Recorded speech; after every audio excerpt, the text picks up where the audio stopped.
ఎవరితో చేయాలని ఎక్కువ కోరిక? అందరితో చేయాలని ఉంది ఇప్పుడైతే, నాకు ఇదనేం లేదు. నువ్వు కూడా సినిమా వాటర్ తాగావు ఇంకప్పుడే. అంటే అట్లానే కాదు సార్, అంటే నేను నటుడుగా ఇప్పుడు నేను చూజ్ చేసుకున్నంత స్థాయి నాకు లేదు సార్. అట్లానే లేదు నేను వీరి సినిమాలే చేస్తాను, అది చేయకపోవడానికి కూడా నాకు కారణాలు ఏం లేవు. నాకేంటంటే నటుడుగా ఎదగాలి, వెరైటీ క్యారెక్టర్స్ చేయాలి, అది డిఫరెంట్ యాక్టర్స్తో చేస్తే ఒక్కొక్కరితో ఒక్కొక్క స్టైల్ తోటి ఒక్కొక్క ఇది తోటి పర్స్పెక్టివ్స్ చేంజెస్ ఉంటాయి, నేర్చుకునేవి ఉంటాయి, అట్లా అనుకోవడం చెప్తే లేదు అట్లేం లేదండి. డైరెక్టర్స్లో చేయాలనుకుంటే ఎవరిది అంటే అందరిది చేయాలనుకుంటారు ఆర్టిస్ట్ అన్నాక, కానీ పర్టికులర్గా రేపు ఫలానా డైరెక్టర్ చేస్తే ఇది చెప్తే మిగతా వాళ్ళందరూ తిట్టుకుంటారండి, వాళ్ళ పేర్లు ఎందుకు చెప్పలేదు, అట్లానేం లేదు సార్. అంటే నీ కెరీర్కి నేను బ్రేక్ తెలుసుకోలేదు కానీ నెక్స్ట్ అట్లే లేదండి, అంత స్థాయి లేదండి. నేను ఇప్పుడే వచ్చాను, ఈ సినిమా సక్సెస్ అవడం వల్ల గుర్తించారు నన్ను, వీడు ఎవడో ఉన్నాడని. నేను అంతే సార్, ఇప్పుడు ఎవరన్నా పిలిస్తే నేను ఖచ్చితంగా వెళ్ళి మాట్లాడతాను, ఇక అక్కడి నుంచి జరిగే అది అక్కడ జరుగుద్ది అంతే. అది అండ్ ఈ సక్సెస్లో నువ్వు ఎవరైనా ఒక్క వ్యక్తికి కృతజ్ఞత చెప్పాలనుకుంటే ఎవరికి చెప్తావు? ఒక్క వ్యక్తి అని కాదులేండి, నేను అది కాదు ఎప్పుడు కాదు, ఫ్యామిలీ అండి. వారు ఐ థింక్ చాలా ఇంపార్టెంట్ రోల్ ప్లే చేశారు ఇన్ టర్మ్స్ ఆఫ్ నా గ్రోయింగ్ అప్ కానివ్వండి, లేకపోతే నేను పెంచిన విధానం కానివ్వండి, లేకపోతే ఎన్నో హెల్ప్ చేసాయండి. అది తర్వాత ఫ్రెండ్స్ అండి, నేను చదువుకున్న టైంలో ఉన్న ఫ్రెండ్స్ కానివ్వండి, మా టీచర్స్ ఫ్రమ్ ద డిపార్ట్మెంట్ కానివ్వండి, ఫ్రెండ్స్ అండ్ ఒక్కరికి, ఎందుకంటే I not made up by one person కదండి. సో నాకు ఉన్నారండి at these people who help me in various ways, and అది నేను I can never say one person. అందరి నుంచి నేర్చుకున్నాను, అందరూ నాకు ఏదో ఒకటి కొత్త విషయాన్ని నేర్పించారు, ఇలా ఉండొచ్చు అని వాళ్ళు బతికి నాకు ఎగ్జాంపుల్ సెట్ చేశారు. అది నేను చెప్పలేనండి అసలు. ఇక్కడ నీ బ్లాగ్లో సాగర సంగమం సినిమాని బాగా ఇన్స్పైర్ చేసిందని రాశావు. అవునండి. ఏ ఏజ్లో నువ్వు చూసింది సాగర సంగమం? నేను ఐ వాజ్ 7 years అండి నాకు అప్పుడు. ఐ థింక్ 3rd 4th క్లాస్లో అది సండే రోజు టీవీలో వచ్చింది. అది అప్పుడు మనకు డీడీ ఉండేది. అంటే నా క్వశ్చన్ ఏంటంటే, ఒక 7 ఏళ్ల పిల్లల్ని ఒక సినిమా ఎలా ఇన్ఫ్లుయెన్స్ చేయగలదని? చేస్తుందండి, ఖచ్చితంగా చేస్తుంది. అంటే ఇప్పుడు నాకు తెలిసి నా ఇంట్లో ఇప్పుడు వచ్చే నెక్స్ట్ జనరేషన్స్ వాళ్ళు చిన్నపిల్ల కజిన్స్ వాళ్ళందరూ వాళ్ళు నేను ఆ సినిమాలో ఈ జాకెట్ చూసాను, నాకు అలాంటిదే కొనిపించు, అలాంటి ఫోన్, అలాంటి క్రిష్ లాంటి సినిమా అలాంటి పిల్లల్ని ఇన్ఫ్లుయెన్స్ చేసిందంటే చేస్తాయండి. అంటే అది అంటే దాని వెనకాల కొంచెం పేరెంటల్ ఇది కూడా ఉంటుందండి. అంటే అది ఖచ్చితంగా వాళ్ళు కూడా లేదు బాబు ఇది తప్పు, ఇలా ఉండకూడదు, ఇలా మంచిదని చిన్నప్పుడు వాళ్ళు చెప్పడం ద్వారా కూడా తెలుస్తుందండి. నాకు చెప్పారు.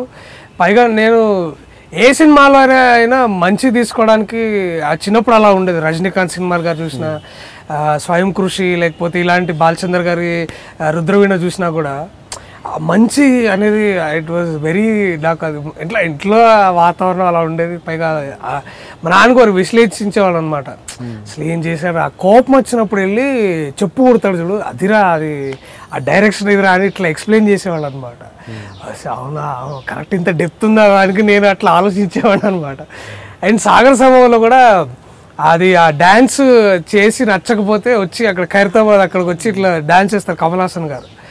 అంటే అంత ఆగ్రహం, ఎంత ఇది అట్లని మళ్ళీ అది వదులుకోలేడు, ఆ ప్రేమను వదులుకోలేరు. అది చేస్తుంటే అసలు అవన్నీ బాగా నాటుకుపోయినాయి అవన్నీ. So I'm influenced by Kamal Haasan garu. And acting పరంగానా, ఒక సినిమా బెస్ట్ సినిమా పరంగానా ఎలా ఇన్ఫ్లుయెన్స్ అయ్యారు? రెండు అండి. ఎందుకంటే నాకు I believe one of the best screen place ever return అండి సాగర సంగమం. అసలు ఆ రోజుల్లో నాన్ లీనియర్ స్క్రీన్ ప్లే, అంటే ముందు ఒక అంతా కోల్పోయిన ఒక పాత్రికేయుడు వచ్చి ఏదో గొప్ప డ్యాన్స్ అని రాసుకొని మళ్ళీ దాన్ని వెళ్ళి ఎక్స్ప్లెయిన్ చేయడం, వావ్, ఐ థింక్ అది బెస్ట్ స్క్రీన్ ప్లేస్ అనిపిస్తుంది నాకు ఇప్పుడు కూడా. ప్యాకేజ్ అండి అది, it's a beautiful package of great things. Jayaprada గారు వాట్ అ గ్రేట్ పర్ఫార్మర్ వారు. అసలు నేను ఇక్కడికి వచ్చిన కారణమే వేరు. శ్రీ బాలకృష్ణ గారి తల్లి ఆయన కళను 10 మందిలోనూ ప్రదర్శించడం, వారి ప్రశంసలను అందుకోవడం కళ్ళారా చూడకుండానే వెళ్ళిపోయారు. నేను అలా కాకూడదనే స్వార్థంతో ఒక మహా కళాకారుడి చేతిలో రూపుదిద్దుకుంటున్న కుమారి శైలజ నాట్య విన్యాసాన్ని కళ్ళారా చూడాలని వచ్చాను. కన్న తల్లిగా నా కోరిక తీరే భాగ్యాన్ని కలిగించిన శ్రీ బాలకృష్ణ గారికి నా కృతజ్ఞతలు.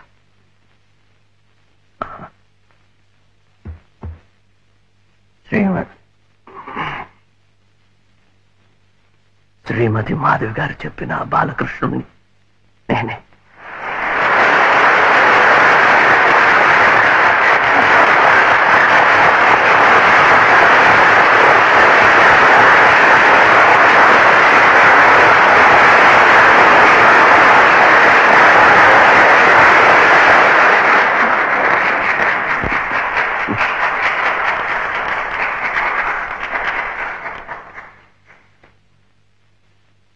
పది మందిలో నా గురించి చెప్పడం కానీ, ఒక కళాకారుడుగా మీ అందరి అభినందనలు అందుకోవడం కానీ,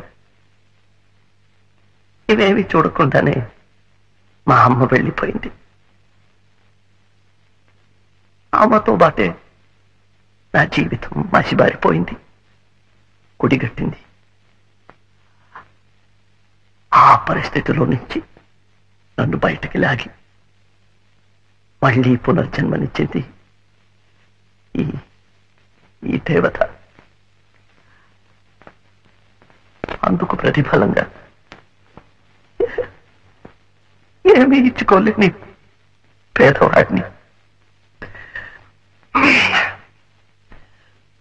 కుమారి శైలజ నృత్యంలో నా విద్యను ప్రదర్శించి ఆ మహా తల్లికి నా కృతజ్ఞతలు తెలుపుకుంటున్నాను. ఇట్స్ వెరీ ఇన్స్పైరింగ్ అనమాట. Truly inspired. ఇంకా రుద్రవీణ, స్వయం కృషి, ఈ సినిమాలు కూడా బాగా బాగా అంటే మంచిగా ఇదే ఇన్స్పైర్డ్. బాగా నచ్చిన సీన్ ఏంటి సాగర్ సంగమంలో? తన పేరు తనే చూసుకుంటాడు తీసుకొచ్చి, బాలకృష్ణ ఇతను కూడా మంచి డాన్సర్ అనగానే ఆ ట్రాన్స్ఫర్మేషన్ అండి. అప్పుడు దాకా గొప్ప అండి ఇతను, అయ్యో దేవుడు అని ఎమ్మటే పేరు రాగానే ఆ కళ్ళెమ్మట నీళ్ళు రావడం, వచ్చి ఏడ్చేసి ఎమ్మటే నవ్వడం, అది దట్ అసలు దట్ సంథింగ్ ఎల్స్ అండి. ఈసారి జరిగే ఫెస్టివల్ కి నా దగ్గర కొన్ని ఇన్విటేషన్స్ ఉన్నాయి, వెళుతురుగాలండి. మీ దగ్గర ఇన్విటేషన్ ఉందా?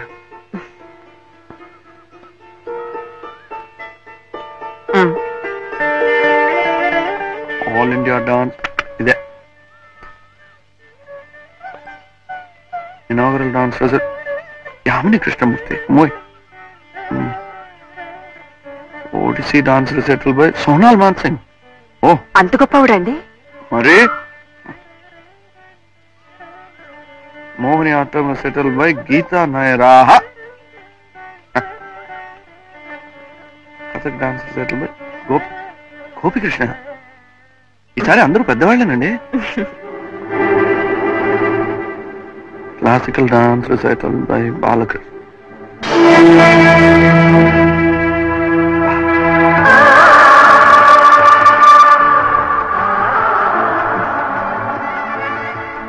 ఈయన కూడా చాలా పెద్ద డాన్సరే.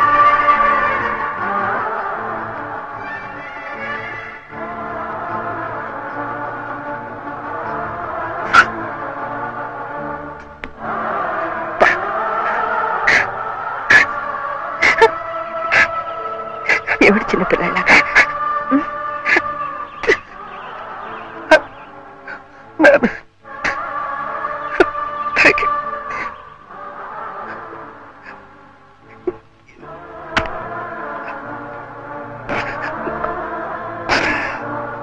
Oh